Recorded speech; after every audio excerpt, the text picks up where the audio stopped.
Morning. Before we jump into this week's playoff math, let's do a real quick recap of last week, particularly Winfield Hoover. I said going in that I thought this could be a four-quarter game. That was not the case. The game was effectively over after the first quarter when it got to be 21-0. So just to kind of just do a really quick recap, we just kind of go through some brief bullet points. A unforced turnover early, Hoover capitalized, short field, quick touchdown, right? Winfield stuffed on offense, Hoover scores again, big play, and first quarter, like I said, 21-0. The game pseudo settled in at that point because you would think it was the final was 35-0, but Winfield never got going. It literally felt like Hoover knew what was coming on every play. When they came to line of scrimmage, it felt like Hoover knew, it snuffed everything out because they literally knew what was coming. It's a 17-hour game, as everybody knows who attended. Started at 7 o'clock on Friday, ended around noon on Saturday. Obviously, that was for both teams. But that's just pretty much it. It's just it's one of those you move past, but you take lessons from it. That sudden change, the momentum swings, many missed opportunities, when you talk about missed tackles or missed assignments, and obviously, like we said, talked about the the unforced turnover. You just can't do those against good teams because they will come back and get you. All right, so let's get past that. Let's go into what we're here for, and let's talk about the playoff math and what this game means. This is not a must-win situation, not for either team. Hoover's coming off a loss to Independence, but this wasn't must-win for them, and this definitely was a must-win for Winfield. It's just one of those things where losses sting. No one likes to lose a ball game. It's always better to win. Even when it comes to the playoff math, but because of the strength of schedule component, when you lose to good teams that will go on and win, a bunch of games, this is not going to be a net negative. So they are going to pick up some points. Winfield, I mean, but. One thing I want to talk about today is I want to, dive into the spreadsheet a little bit, give you a little insight, as well as give you a little bit of a nugget that I kind of uncovered and something to keep an eye on throughout. But before we do that, I want to just kind of jump really quick into last week's scores in terms of Winfield's opponents. We're a bit early, I think, into talking like the entire state type of scenario with the AAA division, but where this is Winfield focused, so we're just going to go through Winfield's opponents, what they did last week, and what it might mean computer points, as far as the computer math goes. Princeton beat Bluefield, Nitro beat St. Albans, Ripley beat Ravenswood. Those are all three positives for Winfield. Shady Spring lost to James Monroe. Point Pleasant lost to Gallia Academy, Ohio. Magoffin County lost. Of course, Magoffin County, Kentucky. They're the upcoming homecoming opponent here in a couple weeks. And Riverside lost to Oak Hill. Like we mentioned last week, Lincoln County was off, and then next week's opponent, South Charleston, was also off. So, like I said, let's just move on, and we'll talk just a second about the spreadsheet, and we'll again give you that little bit of a nugget that I kind of uncovered. It's something we can have a little fun with, maybe going forward. All right, so here's the spreadsheet that I was talking about. As we open it up, we have the tab that has the AAA rankings tracker. So with all the AAA teams, all the in the AAA division. So there's 28 teams.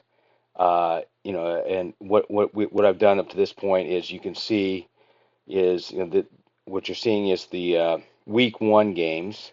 And then I'm going to slowly scroll a little bit so you can start to see how it starts to fill in not just the week one games, but then it moves into week 2, as in I can see under 37, I see Chapmanville, Nicholas County, for instance, and then you scroll all the way down, you see Point Pleasant, and Gallia Academy, Ohio. So we have all the results in just from the week 2. So it's obviously not a whole lot right at this point. It's going to accumulate over the coming weeks. But I just wanted to kind of show you that's where we fill in the scores from the AAA division, AAA teams. Then I'm just gonna kind of just glance real quickly at in a master opponent list, and this is basically some of, but not all of the non AAA opponents, which so it lists for the most part it just lists the schools in they're out of state. So and mainly because we try to make sure we keep track of all the out of state schools that play the schools that are within the AAA division in West Virginia. The hypothetical simulator, yeah, it's blank, and it's blank obviously because this is just week 2. So as we get into what I just said, 5, 6, maybe 5 is a little early. But 6, I'll be kind of like chomping the bit, just wanting to see some simulations. Of course, you have to run out, 4 or 5 weeks worth of games, so that's a lot of games. But hey, we'll give it a shot. Especially if anybody's interested in seeing something, I'm more than willing to give whatever you want a shot. I try to be realistic. I don't try to go too far outside. And the idea of like naming upsets are not likely to happen. And now we'll just kind of fall on the standings. So what you see here, the standings, and I'm just kind of scrolling down here so I can get to the top. Now, it goes from Bridgeport down to Winfield, but if you notice, it's in alphabetical order. It's not in the order of the actual standings right now. If you want to see the actual standings, you can go to the West Virginia Tailgate Central, and those guys have those up to date. But let's see, we'll just pick a team. Princeton, number 21 here. You can see they have 2 games played and their point totals. Now I'm not breaking them down by their base points, their bonus points, or their strength of schedule points. I'm just simply adding all the points together.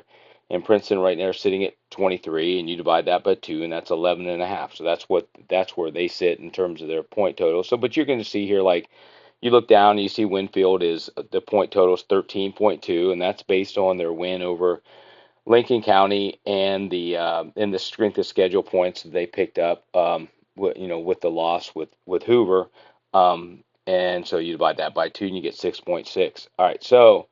But as I fall on here, I'm just gonna just talk about something that, again, is something that's kind of I nerd out on, something that interests me, something I kind of find fascinating at this point in time, and it's basically it's comparative scheduling. Because I'm not going to name teams at this point.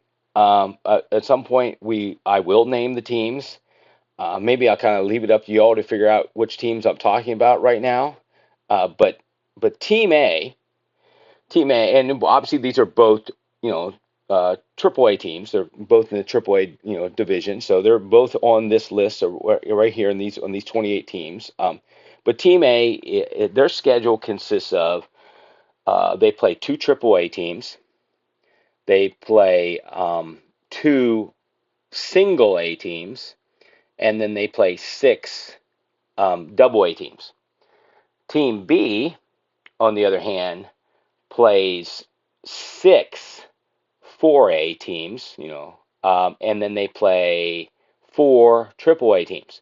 Now, and these aren't the only ones like this. There are other schools, that have, these are ones just kind of jump out at me, and they might be the most extreme. But I know there are other schools that play, a number of double A teams, and schools that play single A teams, and obviously schools that play, more than a few you know, 4A schools, but these are the ones that kind of jump out at me. And here's the thing to keep an eye on. Team A could conceivably go 8-2, 9-1, 10-0 if you looked at their schedule. And Team B, maybe they might go 6-4 or 5-5. But when once things play itself out, Team B could still be ahead of Team A, regardless of their records, just based on the size of the schools they play and the points that they can be gotten through those base points. Because if you think about it, if you beat 3 of the 6 4A schools, that's worth 45 points, because that's worth 15 base points each. And it would take Team A to beat 5 of the 6 AA schools to get the same 45-point total. So like I said, it's just something just kind of interests me right now, something I can nerd out over. And it's not the only ones I'm going to be looking at, just ones I just kind of hit on right now. It's like, oh, that's interesting. Wonder if anybody else finds that interesting as well. So, but that's pretty much it for the time being. Like I said, we'll kind of follow along with that. We'll kind of fill in the names and see where else that falls. But that's where, like, sometimes you look down at schedule and you say, hey, how did so and so make the playoffs at 6-4, or maybe even 5-5, and another school at 8-2 misses the playoffs. That's just how it happens sometimes. All right, so let's go on now, and let's talk about week 3, and the game, especially Winfield and South Charleston, and then we'll see who Winfield's opponents have, and we'll see how they might affect the upcoming the computer point standings. All right, now as we move on to week 3, Winfield is traveling to South Charleston. Again, South Charleston had the bye week last week. And then before we talk about that game, just a small bit here, in giving opportunities to pick up much needed computer points. I alluded to the fact that the South Charleston Ripley game in week 1 was quite a thriller with a Hail Mary win by South Charleston over Ripley. I have had the opportunity to see the ending of that, and so I thought I would just briefly explain it to you for anybody who had not had the same opportunity as I have. So basically, I'll pick it up with just about 20 seconds to go in the game after Ripley just kicked the go-ahead field goal, being up a point. They kick off to South Charleston. South Charleston brings it back, and probably around the 35-yard line, their own 35-yard line. As you imagine, I guess there was just under 20 seconds to go. They ran a couple of plays, didn't gain a yard. Tried to throw the ball. Clocks ticked down. On third down, they hit a decently sized play, got it into Ripley's 40-yard line, and with just 1 second left on the clock. And then that set up the Hail Mary. So the quarterback for South Charleston let it fly, threw it down there. I guess it was hard to see the ball at this point. The video just doesn't really pick up the ball. So the ball comes down around the goal line. It's not like there's a mad scramble or anything like that for it. You just kind of lose sight of it, and you see the Ripley players like laying on the turf, and then I see a South Charleston player just kind of come in, and I guess he just plucked it off the back of the Ripley player. Then the officials kind of came together. It's like, and then it's shot from the sideline of South Charleston, so you can see the excited nature of the coaches and players are like, they're all throwing their hands up like, this is it. They're waiting for the officials. And then, of course, the officials said touchdown, and they won, and they were really excited. So anyway, it was just a lot of fun. I'm sure it was a lot of fun for them. But as we move on to this week, and like I said, this is an opportunity for Winfield to bounce back and to pick up some much needed computer points, because this is a 12-point base point game, and plus the fact you would get the bonus point from South Charleston's win over Ripley, and then anything going forward, is an opportunity for Winfield to pick up points by beating South Charleston this week. As far as like the rest of, again, we're going to focus on Winfield's scheduled opponents. I'll just run through who they have this week. Oak Hill is traveling to Princeton. Oak Hill's a 4A team, and they're 2-0. So again, another interesting game for me in the sense that obviously this is a big game for Princeton. They can pick up a lot of computer points by beating a 2-0 4A Oak Hill. But I also just generally interested in because seeing how future opponents do down the road against good teams. Nicholas County, who's 0-2, is traveling to Shady Spring. Nitro is at Hoover, and then Ripley is at Lincoln County. So those are both a common opponent games. Interesting game there for both in the sense that, let's say, talk about Nitro Hoover first. Hoover, I alluded to the fact that that Winfield had their mistakes with Hoover, but Hoover had their mistakes as well. For those of you who were at the game, know that Hoover kind of shot themselves in the foot, and Nitro's coming off 2 rather decisive wins. So they look like they're going to be a good football team, Nitro, I mean. So I don't think Hoover can afford to have the same sort of mistakes against them that they did with Winfield. Ripley, Lincoln County. Lincoln County, is off the bye week and then off the bad loss with Winfield. So we'll see how they do. That'll be, again, I'm just kind of interested in common opponents and how they do, especially a team that Winfield's already played.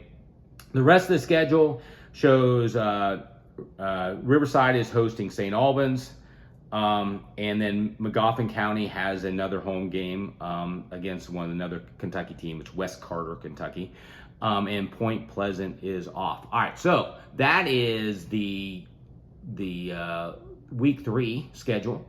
And just to kind of give you an idea, in the coming weeks, we'll zoom out and look at the other AAA teams statewide, and then see how the playoff math is starting to shake out. Like I said, I'm just not really totally focused on that right now, simply because it's just kind of early.